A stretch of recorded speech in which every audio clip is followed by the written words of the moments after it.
Well done, Daniil. How tough were the conditions out there, and how impressed were you by? Much harder than here. But yeah, I think what's tough is that the conditions itself were kind of not the toughest I have ever played in. But since 1 week, we didn't really have hot days. I think one day was a little bit hot, but then when you practice, you get, what, 2 hours maximum. I had a 1 hour 30 practice. You don't have the nerves. And so here, first match for me.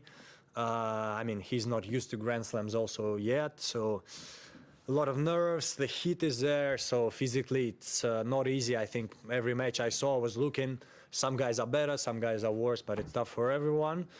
So I'm happy that I managed to be stronger physically, because it was not easy at one moment. And at this moment, he started cramping. I was like, okay, it's not easy for him also.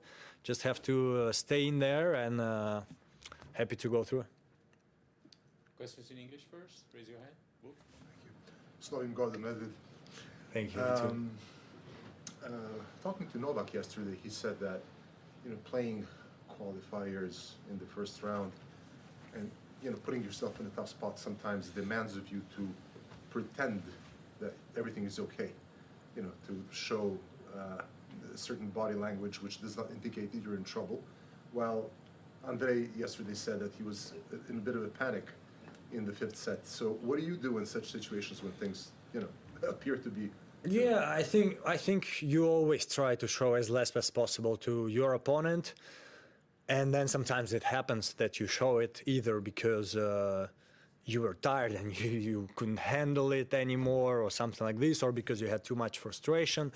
But I think in general, it's always better not to show it, because again, as I say, maybe 5 minutes before he cramped, I start showing him that I'm tired or something like this. Maybe he wouldn't cramp, who knows? Mind can be really strong and crazy and tricky sometimes. So I always try to not show too much to my opponent. And to be honest, I think usually I succeed. Sometimes I get frustrated. I think with Andre, it's funny because one match in Cincinnati, so I got frustrated, the camera. And then he beat me playing very good. It was very hot that day. He played very good, like hit some great volleys. And I was like, okay, good job for him. First time he beat me. 1 year later, we're speaking. And he's like, yeah, I remember this match. As soon as I saw you kicking the camera and something, I was like, oh, good for me. Like, not like the match is done, but good for me. He's in this mood. And I remember the match. I was playing same. He was playing better. I was like, okay, I will never show you again anything if you work like this. So it depends. It's always better not to show anything. So, yeah. Daniil, I saw before the first point, you had the ball boy move this little square at the back of the court that he was going to stand on. And it got me to thinking, you were talking about the camera just then, but it got me to thinking, how many times throughout a year do you play on a court where you think, I wish it was actually even more space at the back? A lot. Usually Grand Slams, I think, probably all the courts, even the second ones, and usually I play only on the first or second one. They're fine, like I have enough space. I remember Rome, I won it, but I think everyone is telling that it's just a bit small. Madrid is not easy because the central court is amazing, like huge, and it's altitude. So we laughed about this with Alex Shevchenko, that he remembers when like he was hitting bombs and I was like 10 meters back just doing lobs because I was playing good on clay last year. And next match I play with Karatsev and there is zero space on the second court. And during the match I got really frustrated because I felt like against someone like Aslan, there are two ways. Or you go you play with him his game on the line, but it's not easy and that's not really my strength. Or you go 50 meters behind and you try to make like lobs and try to make him move. And this option was not the case, and I lost the match. So there are moments in the year where I'm disappointed because I cannot play as I want, and at the same time, maybe because of me, the court's gonna get, and not only me, but Casper, Rafa, courts are gonna get bigger and bigger, and because I think it's good when every player has an opportunity to do what they want. You're famously a hardcourt specialist by your own definition. I'm curious, this is the biggest hardcourt tournament you haven't won. What is it about the conditions here that have maybe been tougher than somewhere else, and what do you think about this compared to, just sort of, if you can give your expert opinion of the hard courts here versus the rest? To be honest, it's probably true. I feel, for whatever reason, I don't know the reason, a little worse in these conditions, Australian Open, than some other tournaments. And at the same time, I was 2 times in the final, and one I was really close to winning. So I really hope I can, show my best tennis one time here, at least one, and win it. So yeah, what else I can say? It's the first tournament of the year. I mean, even if you have like a warm-up tournament, it's still kind of beginning of the year.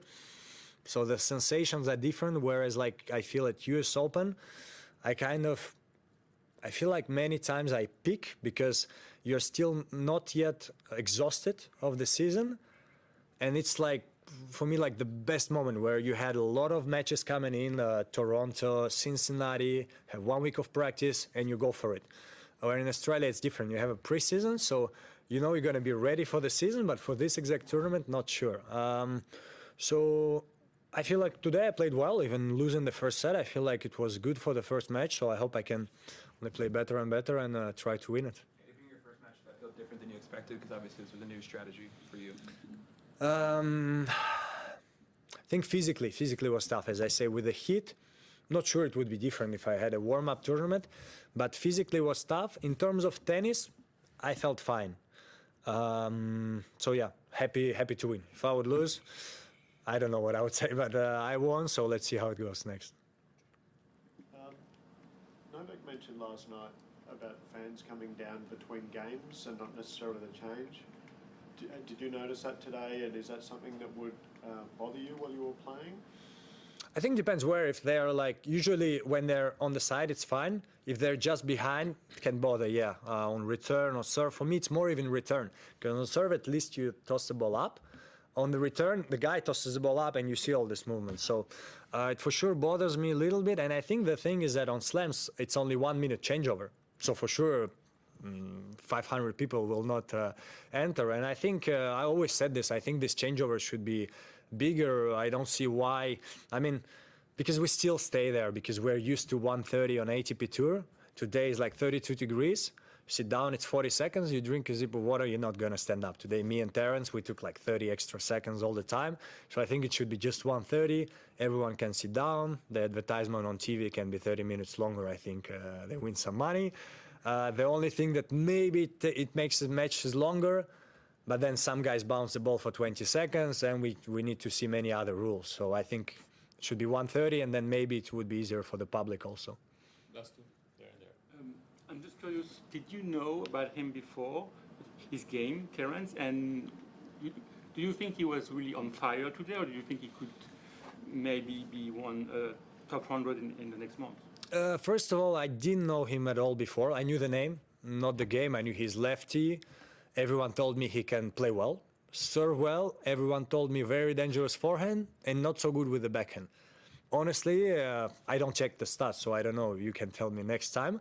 But from what I felt on the court, in my opinion, what I remember, he missed maybe 3 backhands in the match. So it was pretty... First set, I tried to go a lot there, and I lost it. Second set, I was like, okay, I'm going to go more to the forehand, and it was a little bit better. So it was a bit surprising, but he played well. Was consistent, served well, returned not bad. So today he played very good as I would call it top 30 player for sure.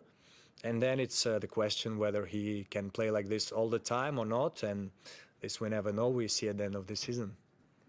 That's it. Thank you. Daniil, you've had a volatile relationship with the crowds. Of all the Grand Slams, which Grand Slam crowd do you think is the worst? Is the worst? No, I think the thing is that I had my worst moments with every crowd, and I had my best moments with every crowd on every Grand Slam. So I would not pick one for the worst and not pick one for the best. I think my relationship with US Open is like amazing, but I would not want to put any other down. And as I said in my first press, this year I'm going to try to have a different mentality on all this, like games with the crowd, in a way that on court some things can happen, but try to love everyone, and hopefully everyone can feel the same. Something like this, I think. I try right now to, very important, to feel good with myself, and like this I can feel good with everybody else. That's what I try to do. Let's see if I manage to do it. Yeah, I hope I can. Thanks.